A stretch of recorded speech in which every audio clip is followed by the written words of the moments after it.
มาเลาะทงไหทงนาพี่น้องมาจอบเบิ่งดินสวนดินนาสมบัตินะ หยาดเวลา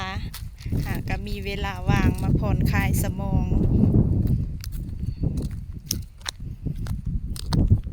1 มื้อเนาะประมาณนี้เลยทุกคนป่าไม่ซักมีแต่ป่าแต่ดงหยาดเวลามาเบิ่งดินนาดินสวนมาเบิ่งพอมีแหงสู้ต่อมีแหงลุยต่อเนาะกำลังใจคืออยู่นำตัวนี้แหละเฮาก็ภูมิใจเฮาได้กับสิ่งที่เฮาหาด้วยเหือด้วยแหงด้วยสมองปัญญา2 มือ2 ตีนเนาะ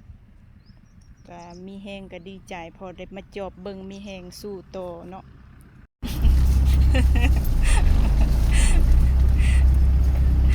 บ่เซ็ตบ่ปวด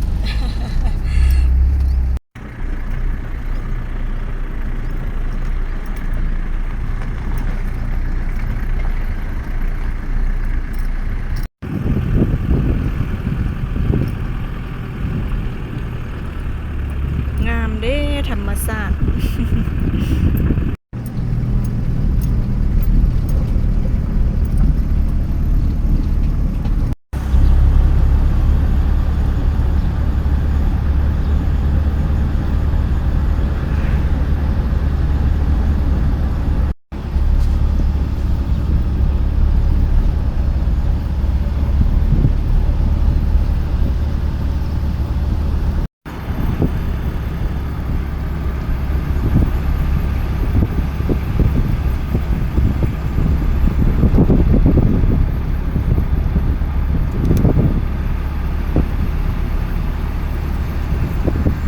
ว่าจะมีน้ำมันมาสนอง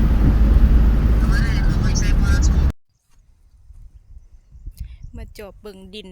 อยู่บ้านหัวเสียงเขาเจ้ามาอยู่เต็มละออมแอมเหลือแต่ดินข่อยนะเป่าวาง2 ตนอนาคตกับอาณาจักรอยู่นี่แหละปลูกเฮือนความฝันเนาะเฮ็ดห้องแถวให้คนสาวปลูกบ้านพักเฮ็ดบ้านพักก็ได้เฮ็ดขายก็ได้2 ตนเป่าวางเขาอยู่เบิดละออมแอมนี่อยู่เบิดละหลายหลังเติบมีแต่ดินค่อยใน2 ตนติดกันเป่าวางมาจอบเบิ่งพอมีแหงสู้ต่อเป็นกำลังใจหาเงินหาคำลุยต่ออยากได้เฮือนหลังใหม่